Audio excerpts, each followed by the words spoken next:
잘 보세요, 여러분들. 특히 여기 포기하시는 분들 꽤 돼요. 왜 포기하시냐면, 암기하시려고 하셔가지고.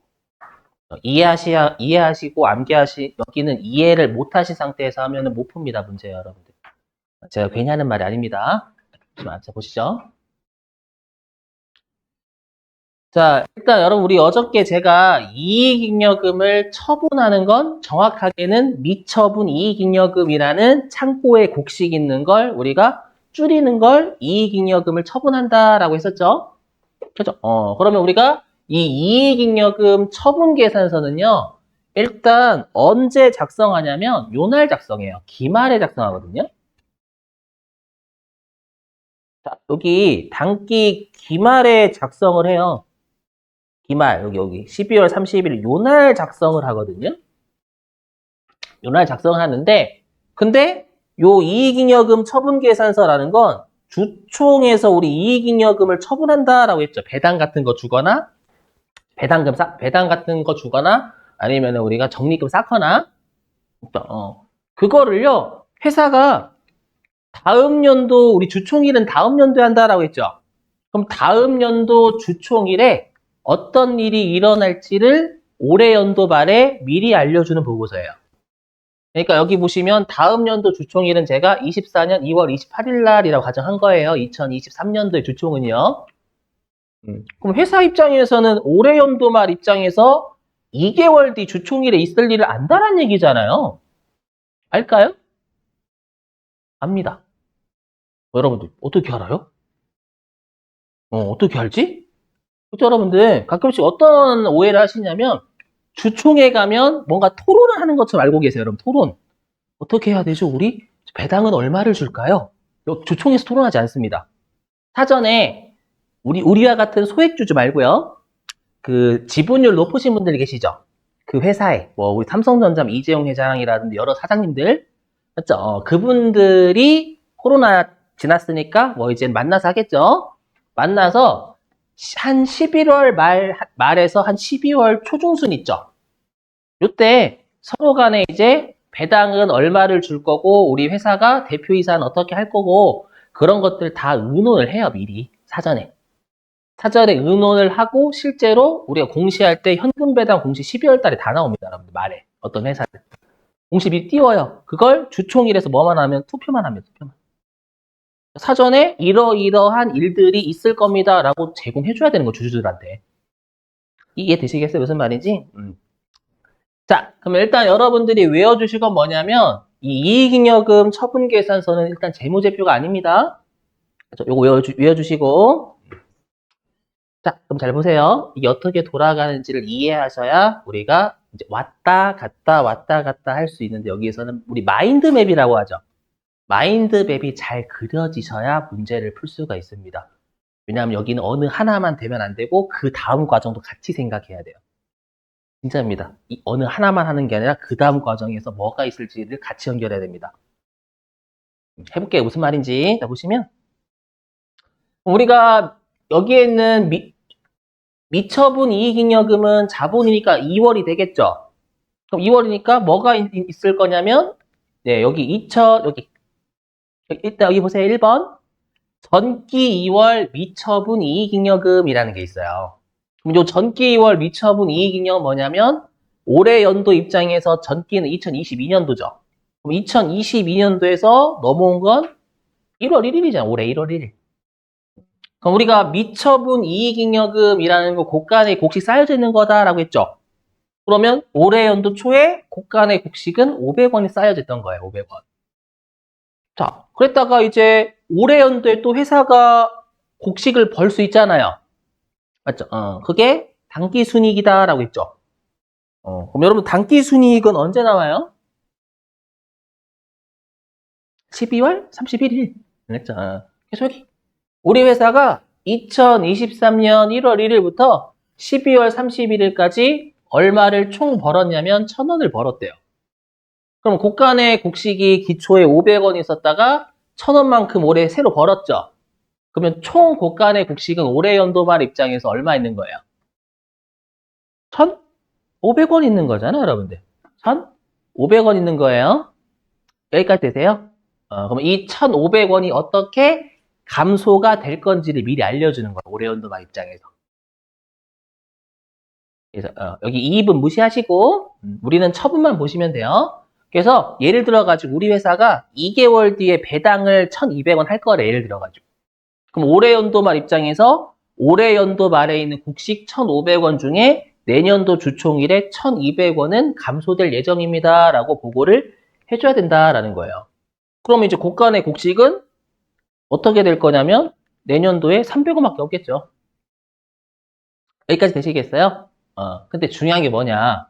질문. 당기순이가 어디서 나와요? 응? 당기순이익 어디서 나와요? 당기순이익. 우리 당기순이익을 최종적으로 알려주는 재무제표가 뭐예요? 어, 어, 큰일 났는데? 손익계산서. 그죠? 손익계산서? 맞나? 우리 손익계산서 구조했었잖아요. 여러분. 매출액부터. 그죠? 그래서 이 당기순이익은 손익계산서에서 구한다라는 거예요. 그럼 여러분들이 어떻게 마인드맵을 그려나가야 되는데요? 라고 하시면 시험에 이렇게 줄지 않은 거예요. 들어보시면 시험에 어떻게 줄지 아냐면 자, 시험에 어떻게 줄지 아냐면 이렇게 줄지예요. 예를 들어가지고 자, 보세요. 어떻게 줄지 아냐면 시험에 회사가 2023년도에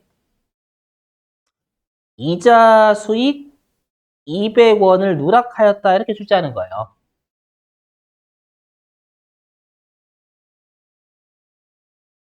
그리고 어떻게 출제하냐면 관련 재무제표를 수정하세요 이렇게 출제합니다. 관련 재무제표를 수정하시오.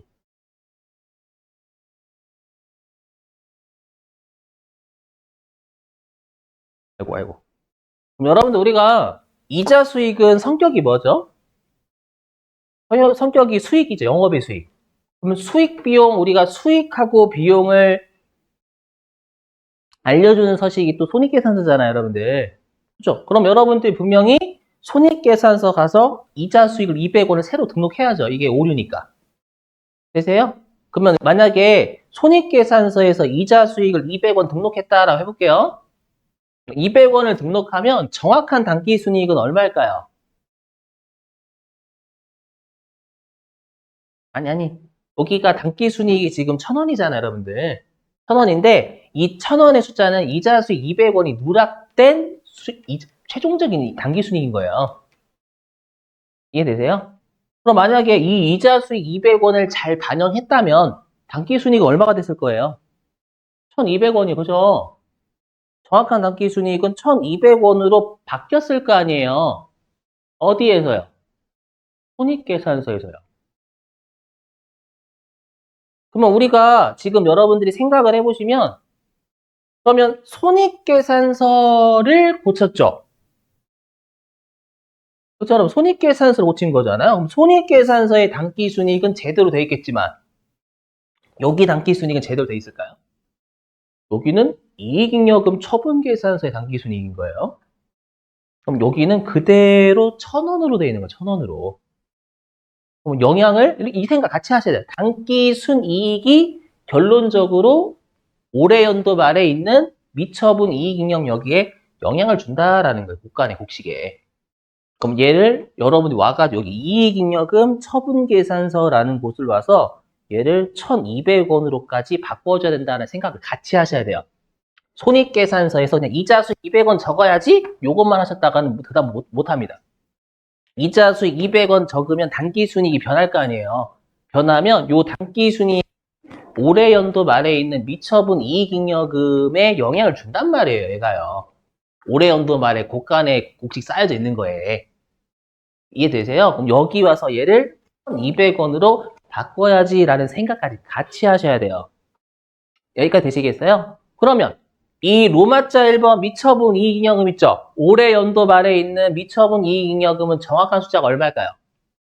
1,700원이겠죠? 그죠? 1,700원이에요. 여기까지 되세요? 근데 우리가 요 미처분 이익잉여금은 다시 자본이죠, 자본. 기말 자본, 단기말 자본이죠. 그럼 단기말 자본은 어디에 영향을 주냐면 재무상태표에 영향을 줍니다. 자산, 부채, 자본을 최종적으로 관리하는 게 재무상태표잖아요. 되시겠어요? 일단. 그러면 재무상태표는 우리가 안 갔을 거 아니야. 여기만 고쳤잖아. 여기만. 되시겠나요? 그러면 요 1,700원으로 얘가 바뀌었지만 재무상태표에 있는 미처분 이익잉여금은 안 바뀌었을 거란 말이에요. 그럼 가서 얘를 1,700원 또 바꿔야 돼요. 어떤 느낌인지 이해되세요? 그러니까 오류가 발생하면 그 오류가 어디에도 영향을 준다까지 같이 캐치를 하셔야 된다라는 거예요. 그거를 저랑 같이 풀 거예요. 그렇죠? 요걸 여러분들이 그냥 넘어가시면 안 됩니다. 여기 포기하는 게 너무 많아요, 실제로. 해볼게요. 자, 외우시는 거예요, 암기. 자, 그 암기 마인드맵 들어 나가셔야 돼요. 자기야. 자, 우리가 손익계산서에서 맨 12월 31일 날 마지막에 도출이 되는 게 당기순이익입니다. 맞죠? 당기순이익. 그래서 당기순이익입니다, 당기순이익. 그러면 이 당기순이익이 어디에 영향을 줬냐면 우리 방금 이익잉여금 처분계산서에 저기 요 당기순이익이 올해 연도 말에 나오잖아요. 그럼 올해 연도 말에 곡간에 곡식 쌓여져 있는 여기 미처분 이익잉여금 로마자 1번에 영향을 주죠.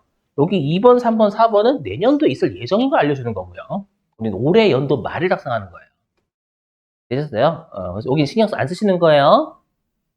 그럼 다시. 그래서 손익계산서에 최종적으로 올해 연도 말에 구하는 게 당기 순이익이에요. 여기다 쓸게. 아예 2024년도라고.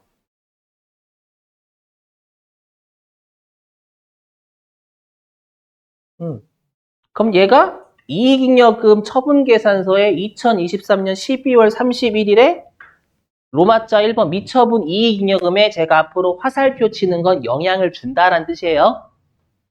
제가 금액이 똑같은 건 일치한다라고 할 거고 영향을 주는 걸 이렇게 화살표로 표현할 거예요. 그럼 여기 있는 로마자 1번이 2023년 12월 31일에 실제로 있는 미처분 이익잉여금 금액이 돼요.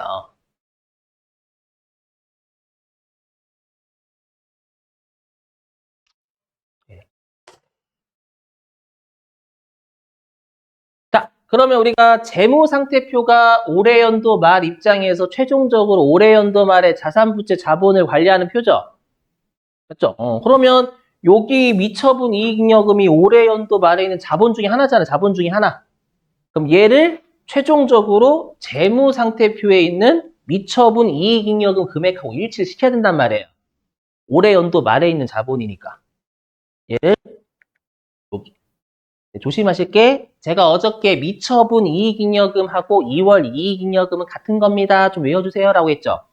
뭐냐면 좀 이따가 이제 재무상태표 가면 2월 이익잉여금이라고 돼 있어요. 얘랑 얘는 같은 거예요.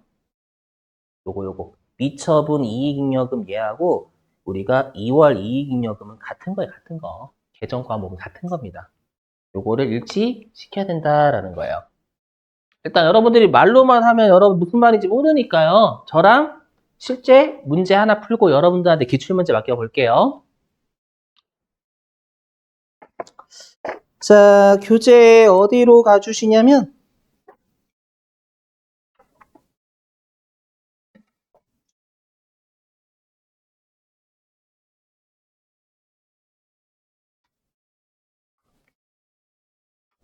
교재는 218페이지.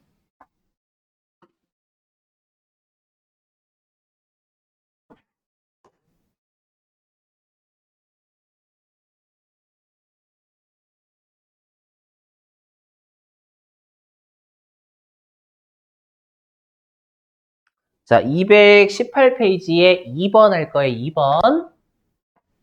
218페이지에 맨 아래에 여러분들 2번 문제 할 겁니다. 자, 회사 3200번으로 돌려주시고요.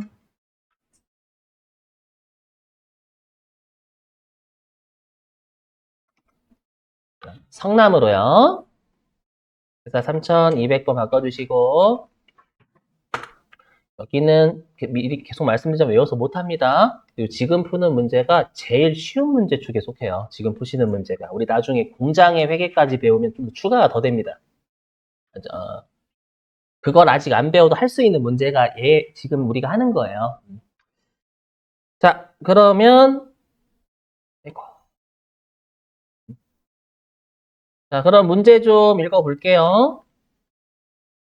2번입니다. 2번. 자, 일단 전기분 손익계산서 밑줄 치시고 전기분 손익계산서.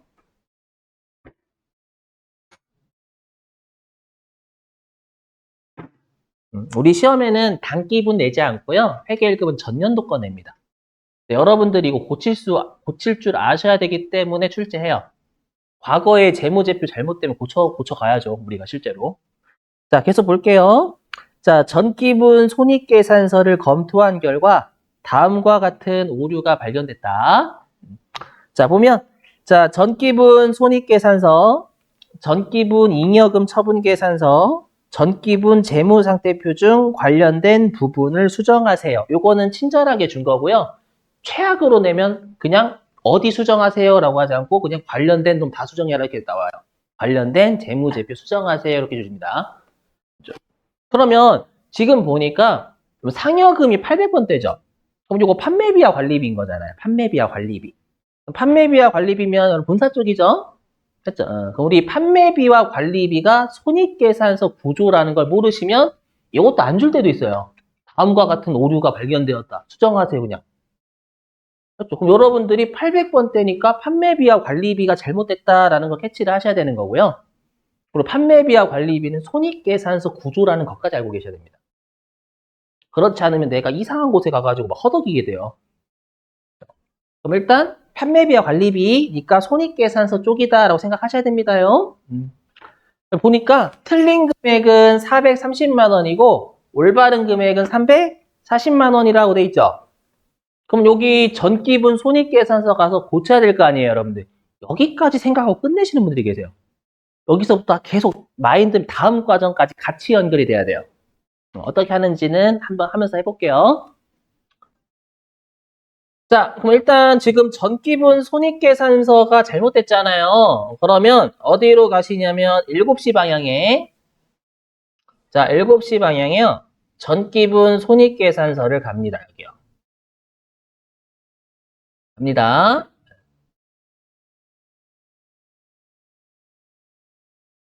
자, 가요. 그러면 여러분들이 여기에 이제 손익계산서와 관련된 계정 과목들이 있거든요. 있을 때 만약에 여기에 없는 계정 과목들이 있으면 여기서 직접 치시면 돼요, 여러분들. 그렇죠? 근데 지금은 금액의 오류니까 누락된 건 아니기 때문에 여기서 입력할 필요는 없고요. 그럼 지금 문제에서 상여금 찾아야 되겠죠, 상여금.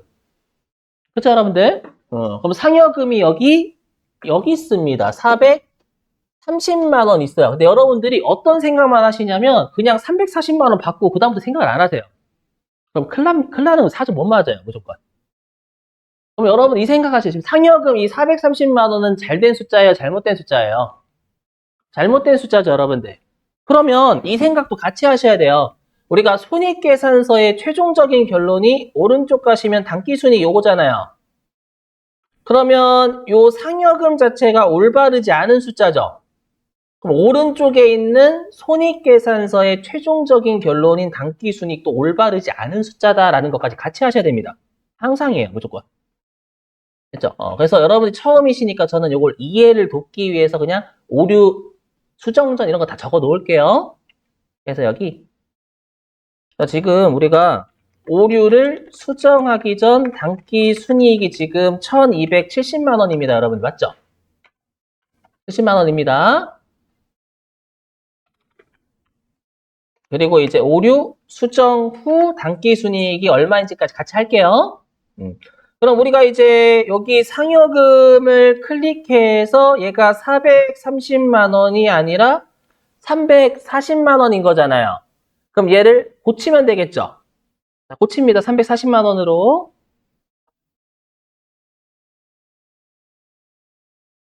네. 그러면 이게 이제 올바른 숫자가 된 거죠. 상여금 이 340만 원 올바르게 바꿨죠.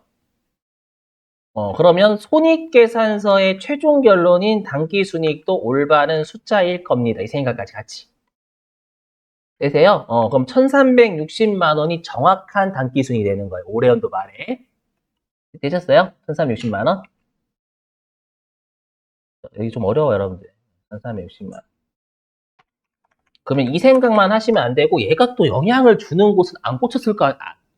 그럼 얘가 이 단기 순이익이 영향을 주는 곳은 그대로 여기 1270만 원일 거 아니에요. 지금은 손익계산서만 꽂혔지 영향을 받는 다음 곳은 안 꽂혔거든요. 그 생각까지 같이 하셔야 돼요. 그럼 우리가 방금 어떤 거 했어요? 여기. 잘 보세요, 여기. 우리가 방금 얘요, 얘. 여기 보시면 아까 따지면 여기에요. 요 단기 순이익 있죠? 요 단기 순이익을 방금으로 따지면 1360만 원으로 손익계산서에서 고친 거예요. 손익계산서에서는 단기 순이익이 1360만 원으로 고쳤는데 단기 순이익이 올해 연도 말에 있는 국간에 있는 곡식에 영향을 준단 말이에요. 여기요, 여기. 여기에 단기 순이익 있잖아요, 여러분들. 여기에 있는 숫자는 얼마일 거냐면 우리가 지금은 손익계산서만 고쳤지 영향을 그 다음 받는 곳은 안 고쳤잖아요. 여기 이익잉여 처분계산서요. 그죠? 그럼 여기에는 오류를 수정하기 전 1270만 원 요 숫자로 있을 겁니다. 이 생각까지 같이 하셔야 됩니다. 그걸 제가 증명을 해볼 거예요. 그러니까 여기가 좀 머리를 좀 쓰셔야 돼요. 마인드맵을 같이. 그럼 다시 가가지고 자 그럼 가서요. 자 일단 나갑니다, 여러분들. 자 나가시고 이제 영향을 받는 다음 재무제표의 이익잉여금 처분계산서 가는 겁니다. 나가고요. 자, 어딨냐면 우리는 다 전기분과니까 여기 전기분 잉여금 처분계산서가 이익잉여금 처분계산서가 생략돼 있다고 생각하시면 돼요. 이익자가. 그래서 여기에 전기분 잉여금 처분계산서 갑니다.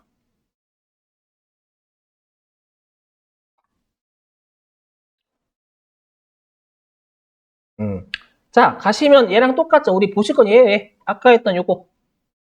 여기. 로마자 1번이 얘가 작년도니까 2022년 12월 31일 날 최종적 있는 놈이고요. 되세요? 자, 그리고 여기 전기 2월 미처분 이익잉여금이 2022년 1월 1일 날 있던 놈이겠죠? 전기권이니까, 전기권. 그 다음에 여기 있는 단기순이익이 2022년 1월 1일부터 2022년 12월 31일까지 벌어들인 걸 거예요. 보시면 아시겠죠? 여기 단기순이익이 1270만 원 돼 있죠, 여러분들? 여기 1270만 원. 보이세요? 그럼 이 1270만 원이 어떤 숫자냐면 요 숫자입니다. 요 숫자. 여기에요. 이거 잠깐만요. 요 숫자예요. 1270만 원 오류를 수정하기 전 단기순이익입니다. 되실까요? 이렇게. 그럼 여러분들이 이 생각도 같이 해주세요. 그냥 바로 바꾸지 마시고 바로 바꾸는 게 아니라 그럼 우리가 최종적으로 여기 로마자 1번이 전년도 말에 실제로 있는 미처분 이익잉여금인 거잖아요. 여기 있는 2770만 원이요. 보이세요? 여기? 2770만 원 있죠. 이게 전년도 말에 있는 미처분 이익잉여금이잖아요. 그러면 요 단기순이익이 잘못된 숫자죠. 1270만 원이. 그러면 위에 있는 로마자 1번 미처분 이익잉여금의 숫자도 잘못된 숫자라다라는 것까지 같이요. 되셨어요? 이렇게? 그럼 여기에다 쓸게요.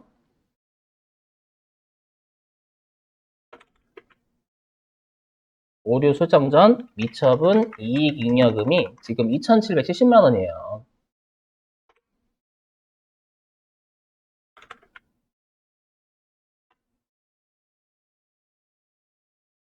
그렇죠? 2770만 원. 근데 지금 우리 정확한 단기 순이익이 얼마였어요? 그죠? 1360만 원이잖아요. 맞죠? 요걸로 수정하셔도 되고요. 제가 근데 나왔죠? 아까 X 누르라고 했잖아요. 어떤 기능이 있냐면 여기 맨 위에 불러오기에 그냥 클릭하지 마시고 불러오기에 마우스만 좀 대실래요? 마우스 커서만 대보죠. 불러오기에다가. 마우스 커서 대시면 요런 게 뜰 거예요. 전기분 손익계산서의 단기 손익 불러오기. 우리 아까 전기분 손익계산서 작성했어서 단기 손익 올바르게 고쳤잖아요. 그걸 가지고 옵니다. 그렇죠? 가지고 오거나 아니면 직접 얘를 수정하셔도 되고요. 아셨죠? 그럼 해볼게요. 여러분. 그냥 요거 하시는 걸 추천. 그럼 요거에서 불러오긴 합니다. 다시 이제 눌러보실게요. 여러분. 불러오기. 예. 하시면 요게 이제 단기 순이익이 1360만 원으로 바뀌잖아요. 되셨어요? 그러면 요게 올바른 단기 순이익이죠. 그럼 위에 있는 미처분 이익잉여금 전년도 말에 있는 것도 이제 올바른 숫자가 됐을 거예요. 요거까지 같이. 그러면 요게 2860만 원이 올바른 게. 그래서 여기다 적어보면 2860만 원. 원래 이렇게 안 적는 거예요, 여러분들. 그냥 여러분한테 어떻게 마인드맵 그려나가는지 설명드리려고 다 적는 겁니다, 일일이.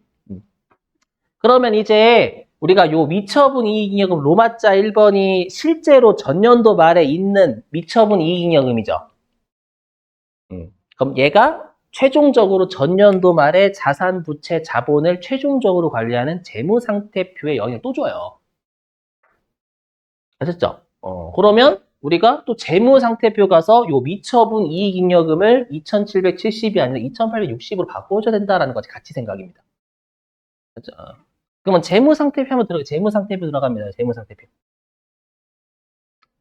다 전기분 내기 때문에 여기 여러분들 7시 방향에 전기분 재무상태표 클릭해 보세요.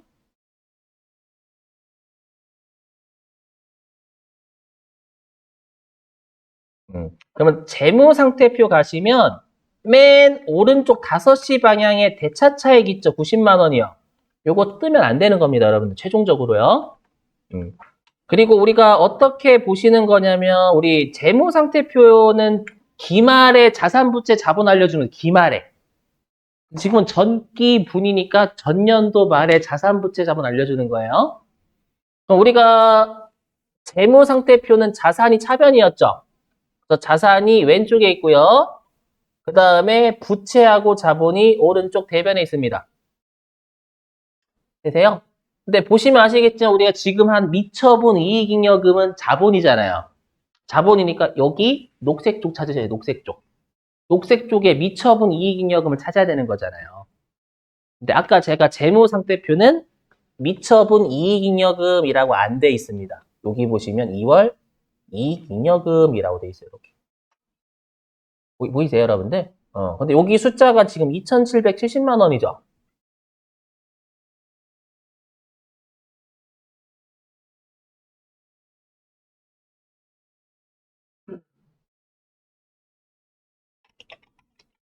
요게 어떤 숫자와 일치하냐면 얘랑 일치해요. 요거랑. 오류를 수정하기 전이랑 일치한단 말이에요. 그럼 오류를 수정한 후인 2860으로 돌려야 되겠죠. 이해되시는가요?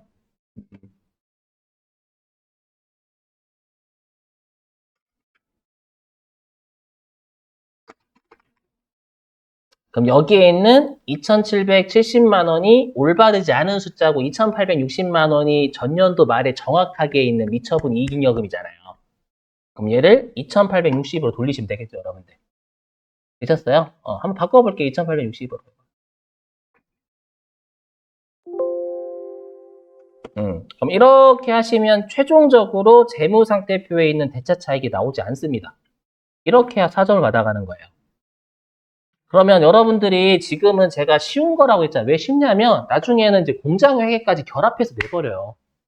지금 원가액이 안 배우고도 풀 수 있는 문제 저랑 같이 한 거예요. 미리.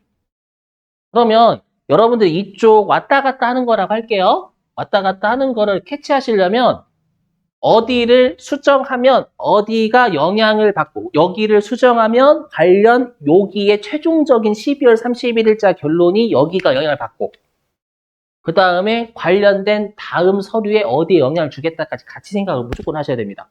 그냥 여기만 딱 수정하고 끝내시면 안 돼요, 진짜로. 그럼 이 문제 못 풀어요, 절대. 자, 그러면 실제 여러분들이 기출문제를 맡겨볼게요.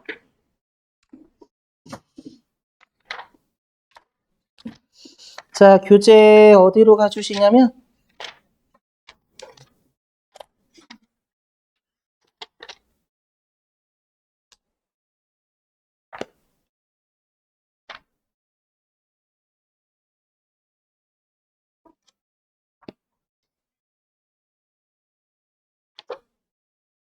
여기 똑같이 있네요. 어디냐면 388페이지. 388.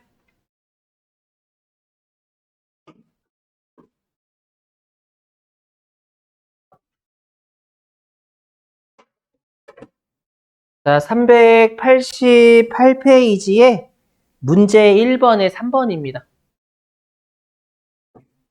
388페이지 문제 1번에 3번. 388페이지 문제 1번에 3번이고요. 위에 회사 983번 보이시죠? 위에 회사 983.